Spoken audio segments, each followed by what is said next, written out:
ดับที่3ก่อนเลยนะครับยินดีด้วยครับกับคมกฤษสิทธิประเสริฐ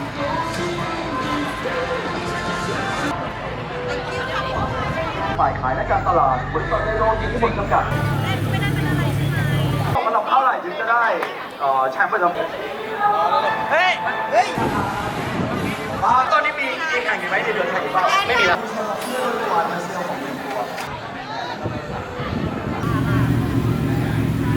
น้องบีมนะครับเบอร์50ในรุ่น SP ตอนนี้มีการเ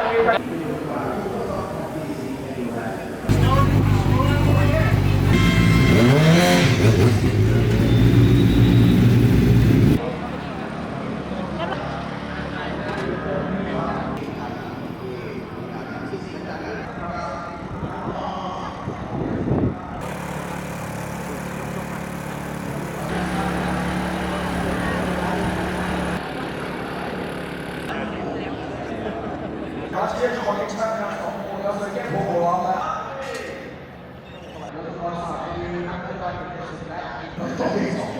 ก็มีแค่นี้ซุปเปอร์สต็อกอาร์ทีซีลีลา